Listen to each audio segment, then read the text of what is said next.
Olá, meus queridos, bom dia. Espero que estejam todos em paz. Vamos dar início à nossa aula de língua portuguesa, professora Mônica Cunha. Vamos fazer a correção comentada da atividade 1, realizada na semana passada, ok? Nós trabalharemos a correção comentada.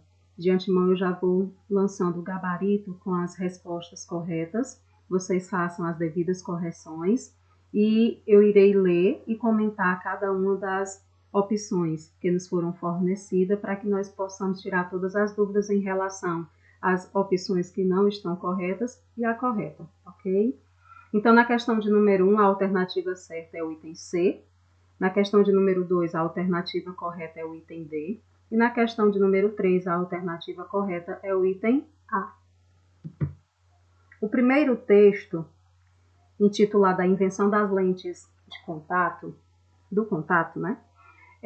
todos os três textos que nos foram apresentados nessa atividade têm como habilidade, ou seja, o que vocês deveriam compreender através desses três textos que nos são propostos. O que é que vocês devem identificar? Qual é a estratégia que vocês devem ter desenvolvido para acertar as questões, analisando as opções e acertando, claro. Então, essas habilidades, elas estão relacionadas ao ato de informações, de localizar as informações explícitas de um texto.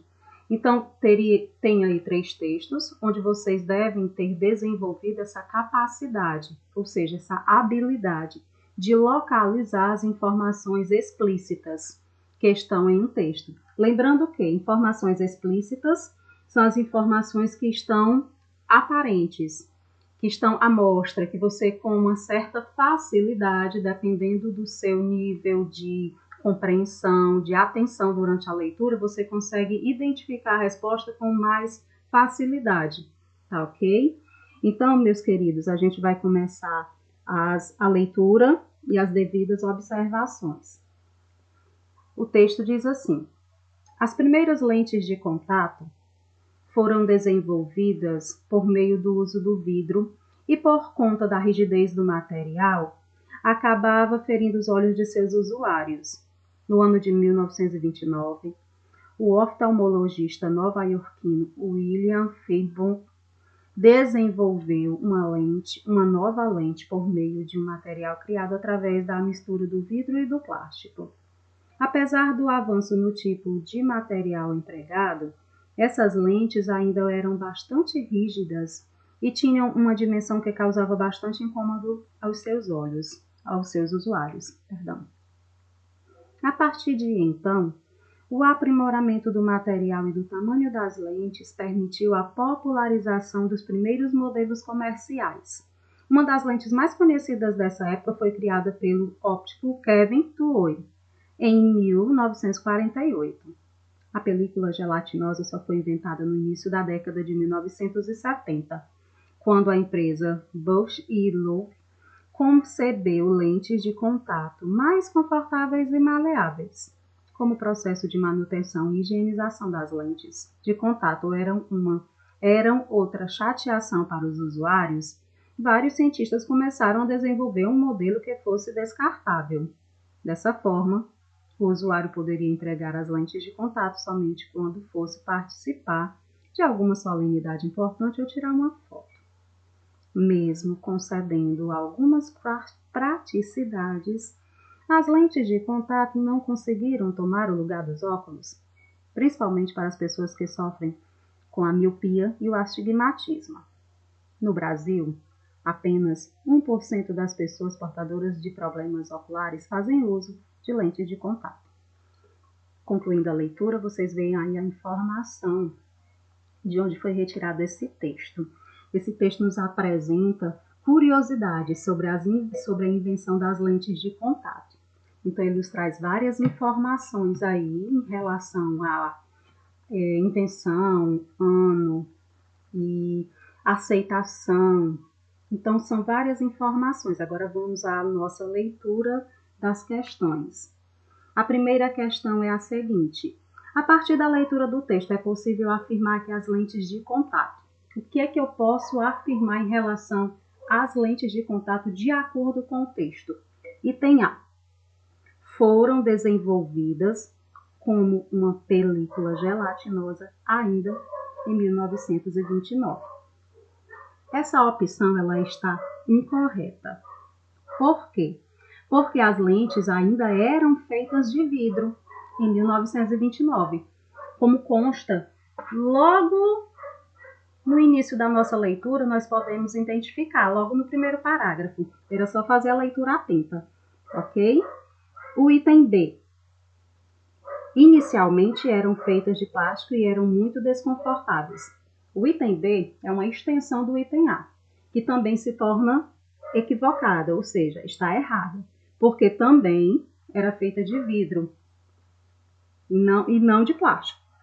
O item C passaram a ser mais confortáveis e maleáveis a partir da década de 70.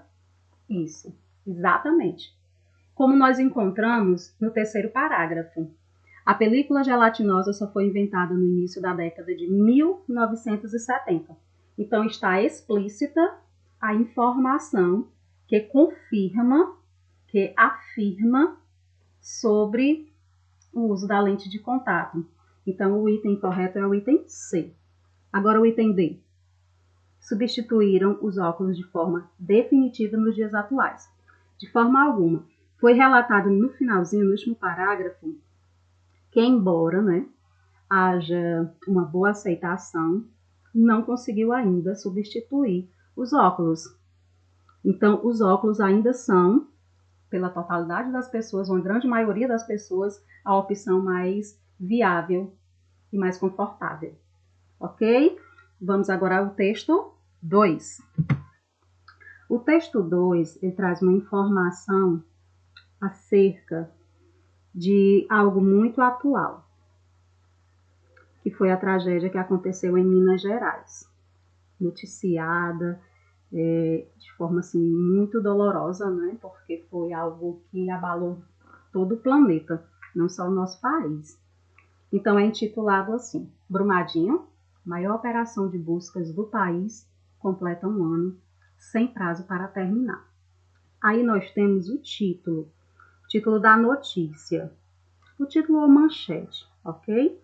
E abaixo nós temos o lead. O lead é uma informação complementar que nos direciona a um maior interesse em compreender o que está sendo desenvolvido a seguir, ou seja, o que vai tratar a notícia. Então, o lead é bem interessante e aparece sempre, geralmente ele tem 2 linhas, é um trecho pequenininho, exatamente com esse intuito de despertar no leitor o interesse pela leitura dos parágrafos seguintes, ou seja, da notícia como um todo. Então, diz assim o lead: em cerca de 4.000 horas de operação, mais de 3.000 bombeiros participaram dos trabalhos, que já localizaram cerca de 96% das vítimas da tragédia. E essa informação, esse texto, esse portador de notícia, ele foi escrito por Raquel Freitas, do portal G1 Minas, em Brumadinho. Vamos lá. O que me motiva é dar uma resposta a essas famílias. Eu perdi um filho meu há 9 meses. Eu tive a oportunidade de me despedir do meu filho. Eu acho que essas pessoas precisam fazer essa passagem. Enquanto isso não acontecer com as 11 famílias, nós não vamos parar.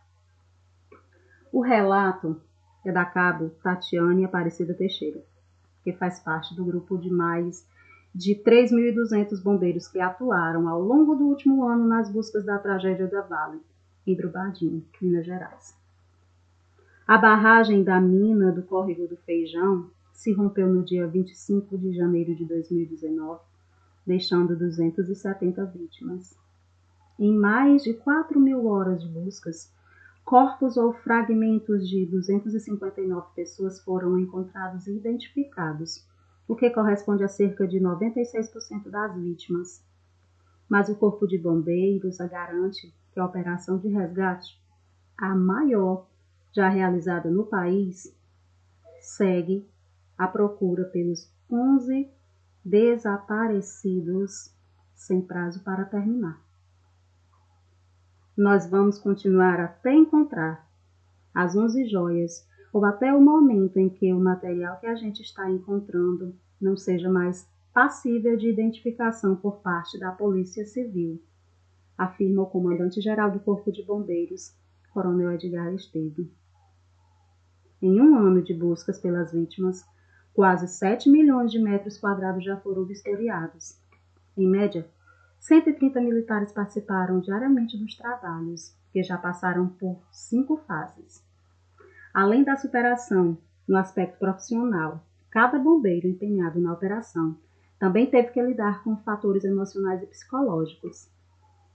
Emocionalmente, eu também me envolvi porque eu perdi um primo nesta ocorrência, revelou o coronel. Ainda se recuperando da dor da perda do filho João Pedro, a cabo Tailane, chegou a Brumadinho já na 5ª fase da operação. Esta etapa tem como foco a varredura em até 3 metros de profundidade da área encoberta pela lama, que tem cerca de 10 quilômetros lineares e 32 quilômetros de perímetro. Então, aí, quando nós terminamos a leitura, também observamos a fonte, né? De onde foi retirada essa notícia.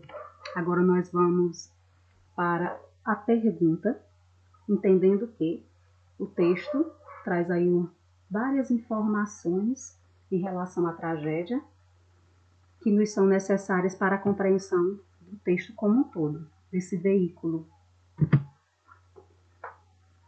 De acordo com o texto, é possível afirmar que... O que é que nós podemos afirmar a partir da nossa leitura, da nossa compreensão? Item A. A motivação da bombeira Tailane Aparecida é encontrar o próprio filho.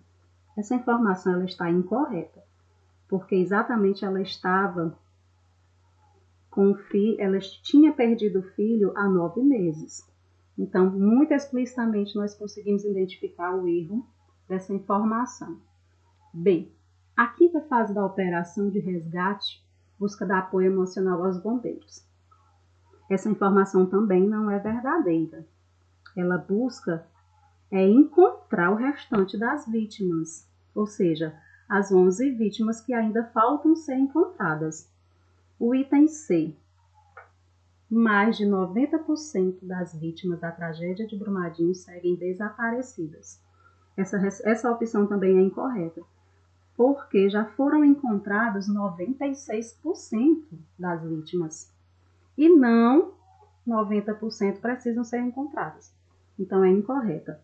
Também facilmente vocês identificariam a opção, que essa opção é incorreta. E o item D.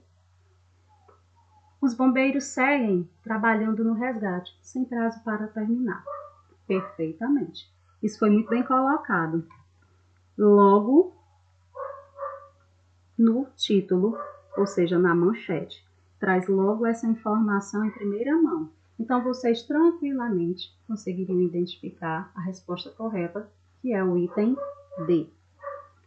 Agora a gente vai começar a leitura do texto desta fábula, né? O Conselho dos Ratos, de Esopo. Então, vamos lá. Os ratos resolveram organizar um conselho para decidir qual seria a melhor alternativa para que eles pudessem saber com antecedência quando o inimigo deles, o gato, estava por perto. Dentre as muitas ideias apresentadas, uma delas que logo foi aprovada por todos, considerava que um sino deveria ser pendurado no pescoço do gato. Assim, ao escutarem o tilintar do mesmo, todos poderiam correr a tempo para seus buracos. Além de gostarem do plano, todos ficaram extasiados com tão criativa solução.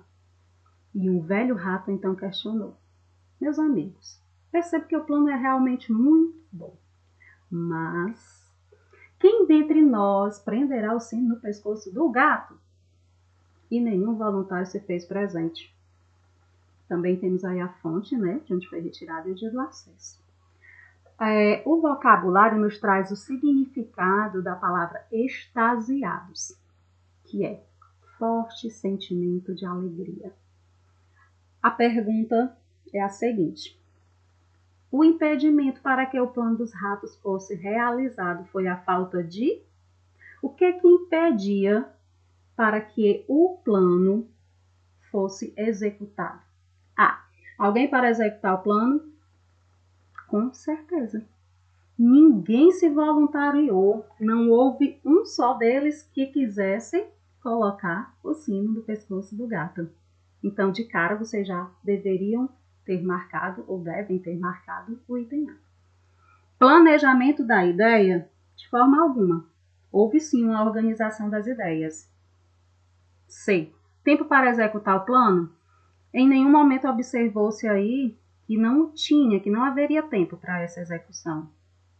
E o D, uma reunião para a decisão. Houve um empecilho para a reunião? De forma alguma, muito tranquilamente eles se reuniram e tomaram todas as opiniões e resoluções para a ação, para o desenvolvimento daquela ação. No entanto, faltou, foi quem a executasse.